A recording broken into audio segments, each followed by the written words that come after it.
Back. सो हम मुगालता पाल लिए और हम गालियां सुनाने लग गए, है ना। पब्लिक हंसती धीरे धीरे बैठ के, अभी जब गाली सुनाओ तब चेहरे देखो, इतने मस्त मस्त चेहरे बनाती। बोले क्यों आ गए हम, और फिर भी आ जाते इतने सुनने के बाद भी था, और हंसते भी रहते सुनने के बाद। ढीठ हो गई पब्लिक पूरी की पूरी। अच्छा लगता है, it's good thing. This shows that you can go to any length to achieve your desired success. So मुझसे गलती ये हो गई कि हम भूल गया कि सिर्फ कॉन्स्टिट्यूशनल वर्ड थोड़ी पढ़ना है, एक्स्ट्रा कॉन्स्टिट्यूशनल भी पढ़ना है। तो एक्स्ट्रा कॉन्स्टिट्यूशनल के अंदर हम लोगों ने कुछ बात करी थी। कॉन्स्टिट्यूशन के अंदर क्या बात करी थी गुरु, कि डेमोक्रेसी को बचाने के लिए इलेक्शन कमीशन बनाया गया, स्टेट इलेक्शन कमीशन बनाया गया लोकल गवर्नेंस के लिए। साथ ही साथ में हमने बात करी कि पैसे कौड़ी को संभाल के रखेंगे, सही सही खर्चा करेंगे, तो सीएजी बना। और फिर हमने सरकारी अफसरों की बात करी, तो यूपीएससी और एमपीपीएससी बना। लेकिन वहां पर हमने बात करी थी एक पर्टिकुलर ग्रुप ऑफ पीपल के लिए, एनसीएससी, एनसीएसटी और एनसीबीसी के लिए, ये इनके राइट्स को देखने के लिए बनाई गई है। अब जब हम राइट्स की बात करते हैं तो कुछ ऐसी बॉडीज हैं which are there which are not in constitution. ऐसी बॉडीज को हम बोलेंगे एक्स्ट्रा। यहां पर अगर आपके मन में नान वाला शब्द आया है तो इसमें थोड़ा सा, नान किसके साथ अच्छा लगता है, कौन सी, नहीं वो तो अच्छा लगता है, कौन सी दाल के साथ, पनीर मसाला के साथ, कढ़ाई पनीर के साथ, सबके साथ ही अच्छा लगता है। तो ये नान ना लगाना है, ठीक है। नान कहाँ लगेगा हम बतलाए देंगे आपको, एन से एन लगेगा नीति आयोग में बस। सो एक्स्ट्रा कॉन्स्टिट्यूशनल बॉडीज की बात है तो बहुत सारी एक्स्ट्रा कॉन्स्टिट्यूशनल बॉडीज हैं। हम यहां पर फिर से एक पैटर्न इवॉल्व करने की कोशिश करेंगे ताकि आपको थोड़ा सा याद करने में आसानी हो। कहानी का लेआउट लेके चलेंगे, बढ़िया मजे आएंगे। सबसे पहली चीज, सबसे इंपॉर्टेंट एलिमेंट हो जाता है मेरा ह्यूमन राइट्स, जो अभी हम पढ़ रहे हैं फंडामेंटल राइट्स। इन्हीं ह्यूमन राइट्स के अंदर तीन कॉन्स्टिट्यूशनल बॉडीज आपने देख ली, एनसीएससी, एससी, एनसीएसटी। कभी कभी मेरा हाथ है ना मेरे दिमाग से अलग चलता है, मन तो करता है इसको दूं। एग्जाम में भी ऐसे ही करा था इसने, यहां कुछ था इसने कुछ करा। गोले भी ऐसे ही भराते हैं, पता है, अभी तुमको नहीं पता है, तुमने अभी पहली बार भरना है। और एनसीबीसी, ये तीन मेरी कॉन्स्टिट्यूशनल बॉडीज ऑलरेडी डिस्कस कर ली गई। अब इसके पास पावर कहां से आता है? पावर बेसिकली निकलता है आर्टिकल 11 से, नहीं 11 से नहीं निकलेगा, ओहो फिर काय से निकलेगा? आर्टिकल 35 से। आर्टिकल 35 पार्लियामेंट को एम्पावर करता है कि आप इस हिस्से के अंदर कानून बना सकते हैं। तो एक बॉडी बनाई गई, उसको नाम धर दिया गया हो human right commission. Human right, so national human right commission, इसको बनाया गया पार्लियामेंट के एक एक्ट के द्वारा। उस एक्ट का नाम था तेज,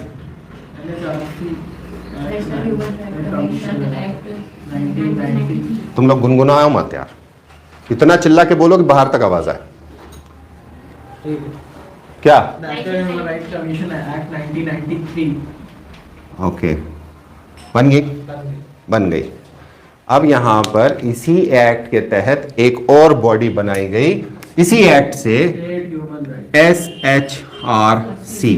सो स्टेट्स के अंदर देखने के लिए एक ही ऑर्गेनाइजेशन, अलग नहीं है, अलग नहीं है, ये याद रखना, ये अलग नहीं है, एक ही एक्ट से बनी है। उसकी अथॉरिटी अपनी स्फीयर में है, इसकी अथॉरिटी उनको कोऑर्डिनेट करने में भी मौजूद है। ये इसको डायरेक्टिव दे सकती है कुछ चीजों में। So linkages are there, they are not separate, they are not at all separate, ठीक है। अगला हमारे पास जो बॉडीज आती हैं, अब हमने क्या देख लिया? ह्यूमन राइट्स देख लिए। ह्यूमन राइट्स के अंदर सारे लोगों के ह्यूमन राइट्स आ जाते हैं। इसी के अंदर हम लोगों ने पहले जो कॉन्स्टिट्यूशनल बॉडीज बनाई थी उसमें एससीज, एसटीज और बैकवर्ड क्लासेस शामिल हो जाती हैं। बैकवर्ड क्लासेस वाला जो ऑर्गेनाइजेशन है उसको माइनॉरिटीज का काम भी एक्स्ट्राऑर्डिनरीली सौंपा जाता है, जनरली ये होता है। अब हमारे पास यहाँ पर 50% के लगभग पॉपुलेशन अभी भी बची है, जो ऐसी पॉपुलेशन है जिसके बारे में कोई सदियों से पीड़ित है। सो महिलाओं के लिए एक कमीशन बनाई जाए जिसका नाम हम धरेंगे नेशनल। अब इसके लिए भी एक एक्ट बनाएंगे क्योंकि ये सारी स्टैट्यूटरी बॉडीज हैं, तो extra constitutional statutory body. Statutory का मतलब होता है जिसमें पार्लियामेंट या लेजिस्लेचर ने लॉ बना के बनाया है उसको। सो एनसीडब्ल्यू कब बनी? फिर वही धीरे धीरे आवाज आ रही तुम्हारी। एक्ट का नाम बताओ। NCW act, national commission for women act 1990। तारीख बताइए एनएचआरसी की बनाने की। बनाने की 12/10/1993। 12 अक्टूबर। इसकी 20/8/1990। ये रटना है आपको। हेडक्वार्टर दिल्ली में, तो मुझे तो उसकी चाहिए। कंपनी 31 जनवरी ये मत करा करो, ये प्लीज मत किया करो। ये बताता है कि you are absolutely careless while you are studying and you are tentative to fail in your exams, क्योंकि आपके दिमाग में वही चीज इंप्रिंट होगी जो आप बोलोगे। अगर आपने गलत पढ़ के गलत बोला है तो चांसेस है वहां गलत गोला भरोगे। इसकी रिस्पॉन्सिबिलिटी तुम्हारी है। तारीख? आवाज नहीं आ रही है तो 31 जनवरी 1990। मुझे आवाज नहीं आएगी ना। 1992। हाँ, अगर आवाज नहीं निकली तेज तो क्लास बंद। जो बार बार बोलता हूं वो चीज मुझसे बार बार मत बुलवाओ। एक बार में सीख जाओ, चिल्लाना है चिल्लाना है, गलती करो डांट खाओ फिर से चिल्लाओ। अब हमने बच्चों को भी देखना है, तो अब बच्चों को जब हम देखेंगे तो बच्चे वो होते हैं जो लीगली उस राइट को नहीं ले सकते कि वो अपने अधिकारों के लिए कोर्ट में जा सकें। सो बच्चों का एक स्पेशल कैटेगरी बनता है, इसलिए प्रोटेक्शन ऑफ चाइल्ड राइट्स, इसके ऊपर एक एक्ट आया। एक्ट का नाम क्या था? एनसीपीसीआर। इसका नाम देखना, NCPCR, national protection of child rights. यहां कहीं नहीं लिखा है प्रोटेक्शन, यहां इसलिए दिया है क्योंकि वो बच्चा स्वयं से नहीं पहुंच सकता कि वो 18 साल से पहले की उसकी लीगल एज नहीं होती, माइनर है वो। अब इससे क्या बना मेरा? कौन सी कमीशन बनी? Child protection commission. और ये क्या है, कब बनी? 5 मार्च 2007। 2007। 5 मार्च 2007। एक्ट 2005 में। अब यहाँ खेल देखिएगा, यहाँ पर मैंने आपको बोला कि आर्टिकल 35 से फंडामेंटल राइट्स के ऊपर बात करी थी। ये ब्रॉडर पैमाना है, वाइडर पैमाना है, बहुत बड़े एरिया के ऊपर हमने इसके ऊपर बात कर ली। लेकिन वहीं पर अगर हम देखते हैं महिलाओं और बच्चों के लिए, तो स्पेशल कानून जब बनाने की बात होती है तो मेरे पास एक आर्टिकल आता है 15 का क्लॉज 3। ये जब हम बात करते हैं डिस्क्रिमिनेशन की, कि सरकार डिस्क्रिमिनेशन नहीं करेगी, तो 15 के 3 उसी में बोल देता है कि सरकार डिस्क्रिमिनेट कर सकती है। अब इसको एम्पावर कैसे करता है, 14 के ऊपर कैसे चला जाता है ये, तो आर्टिकल 31 का सी। आर्टिकल 31 का सी ये सोशल कंसेप्ट है जो एम्पावर करता है डीपीएसपी को कि सरकार नियम बना सकती है जो 14 को ओवररूल कर दे, राइट टू इक्वालिटी को। यहां पर जो ये आप काम देख रहे हैं, चाहे ये 3 बॉडीज ऊपर लिखी है मैंने, कौन कौन सी, और ये वाली बॉडीज, इसकी बात नहीं कर रहा हूं। यहां तो ह्यूमन राइट्स है सबके लिए, इन दोनों। इसमें डिस्क्रिमिनेशन दिख रहा है ना, क्लास दिख रही है ना, क्लास है, क्लास है। इसी वजह से हम बोलते हैं रीजनेबल क्लासिफिकेशन का डॉक्ट्राइन, और इसको हम कहते हैं प्रोटेक्टिव डिस्क्रिमिनेशन। उनको आगे बढ़ाने के लिए तो ये प्रोटेक्टिव डिस्क्रिमिनेटरी है, लेकिन चूंकि उनके साथ ऑलरेडी भयंकर डिस्क्रिमिनेशन हो रखा है तो ये पॉजिटिव है कि हम उनको आगे बढ़ाने के लिए सोशियो इकोनॉमिक कल्चरली तौर के ऊपर, पॉलिटिकल तौर के ऊपर पुश कर रहे हैं। तो ये बन गई, ये राइट्स वाला मामला हो गया। अब मैंने उधर एक काम किया था, मैंने वहां बात करी थी कि एक तो सीएजी होगा जो तुम्हारे खीसे में पैसा डाले हैं सरकार के, उसके खर्चे को चेक करेगा। पर फिर भी समझदार लोग जाते हैं, इंटेलिजेंट लोग जाते हैं, अफसर बहुत इंटेलिजेंट होते हैं, बैठे सामने, उनको सारे लूप होल्स पता होते हैं कि यहां से यहां, यहां से यहां, वहां से वहां अगर हम कर लेंगे, इसलिए हमने एक और चीज बनाई जिसका नाम दिया जाता है the vigilance commission. So vigilance commission ये बेसिकली एक कमेटी थी, सांथानम। ये इनकी रिपोर्ट आई थी कि करप्शन को अगर दूर करना है तो आपको बॉडी बनानी पड़ेगी। तो vigilance commission was form. CBI already थी, प्लूरालिटी है, ये पेपर 4 के अंदर बहुत बड़ा है, भयंकर बड़ा है। करप्शन एक पूरा यूनिट है 40 मार्क का, उसके अंदर सांथानम कमेटी वगैरह आपको सबको पढ़ना है। तो थोड़ा सा बेसिक लेआउट लेके चलें। तो वीसी कब बनी थी? 2003 में सर। तारीख डेट मेंशन नहीं है। आज निकाल लेंगे, शाबाश। अब ये हमारे पास हो जाती है विजिलेंस कमीशन। सर 11 मार्च 2003 लिखा है उसमें। हाँ, तो ये आप पहले दे देते ना हमको, जब हम काम कर रहे थे तो आप दे देते, तभी तो मज़ा आता है काम करने में। चलिए 11 मार्च 2003 वेरीफाई एक बार और कर लीजिएगा। अब हमारे पास कमीशंस बचती हैं जो फिर दूसरी इसी से रिलेटेड है। क्या क्या रिलेशन आएगा? तो यहाँ पे हम बात कर सकते हैं सीबीआई की, लेकिन सीबीआई हमको डायरेक्टली नहीं दिया तो हम उसके ऊपर नहीं जा रहे। मेरे सबसे पहले वाले नोट्स में सीबीआई भी है, तो हम उसके ऊपर अभी हाल फिलहाल में नहीं जा रहे। अब हमारे पास बनती है कौन सी? National green tribunal. अब ये जितने लोग हैं, आर्टिकल 21 जो एक फंडामेंटल राइट में सबसे पावरफुल आर्टिकल बोलता है, right to life and liberty, protection of life and liberty वाली बात है। उस लाइफ के अंदर हमारा एक अधिकार है एनवायरनमेंट का। अब थोड़ा तो हमें भी नुकसान होगा उससे, लेकिन चलता है। तो एक ऑर्गेनाइजेशन बनाई गई, यहाँ एक इंस्टीट्यूट की बात नहीं कर रहा हूँ, ये एनजीटी ट्रिब्यूनल है। ये बहुत बड़ी बॉडी है, सबसे बड़ी बॉडी अगर हम समझें, इन सारे जितने हमें बॉडीज दी गई हैं उसके अंदर एनजीटी है।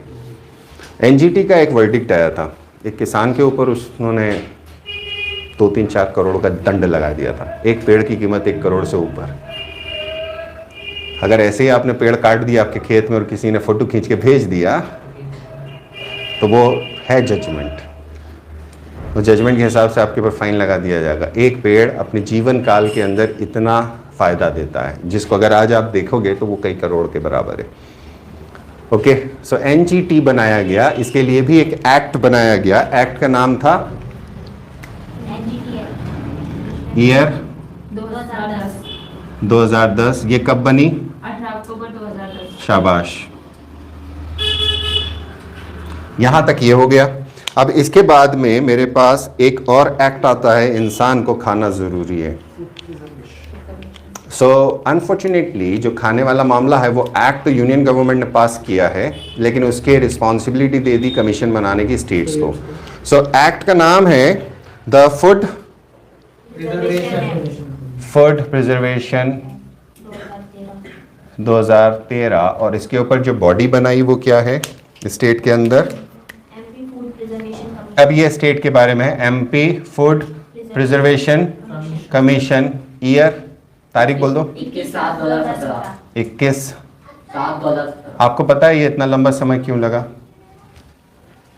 2013 में ये जो बिल था ये कांग्रेस का बिल था, ये राजीव गांधी का पेट प्रोजेक्ट कहलाता है, और 2014 में यूनियन गवर्नमेंट बदल गई तो बीजेपी शासित गवर्नमेंट ने इसको करना कॉन्स्टिट्यूशनल थोड़ी है, करेंगे तो सुप्रीम कोर्ट से ये फटकार लगी थी। उसके बाद ये बॉडी बनाई गई। आज भी ये बॉडी उतना अच्छे से परफॉर्म नहीं करती बाकी कमीशंस के कंपैरिजन के अंदर। This is a very weak body. So खाने का अधिकार जिसको दिया जाने था उसके एक मंशा थी, अगर वो इसके ऊपर काम करेंगे तो कांग्रेस उसको, सरकार काम वो कर रही है लेकिन कांग्रेस उसको उठा के कर लेगी कि ये तो हमारा स्कीम था, हमारी वजह से हो रहा है। इसी तरह से कांग्रेस ने एक बिल पास करा था लैंड के ऊपर, किसानों की ज़मीन के ऊपर, उसके ऊपर भी बवाल हुआ था। बाद में उसको ऑर्डिनेंस ला के हटाया और वीक किया गया, फिर वो ऑर्डिनेंस बार बार ले लिए गए।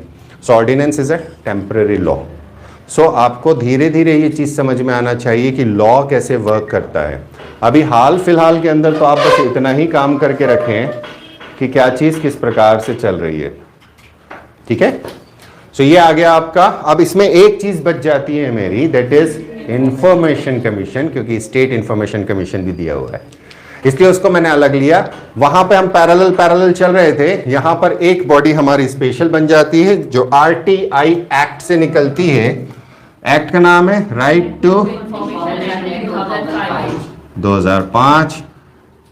CIC चीफ इंफॉर्मेशन कमीशन या इंफॉर्मेशन कमीशन, तारीख बोलिए 12/10 या अक्टूबर महीने का कुछ खेल है क्या?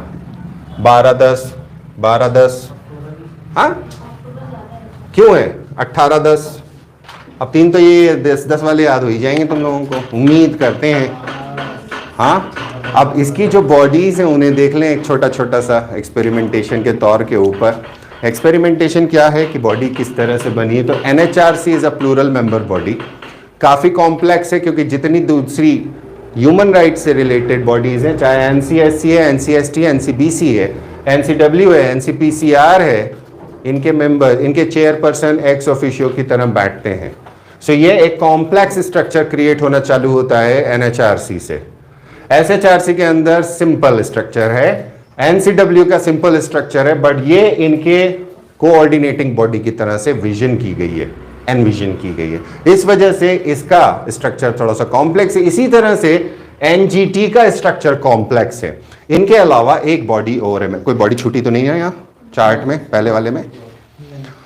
अगली बॉडी जो मेरे पास यहाँ आती है जो है नीति आयोग।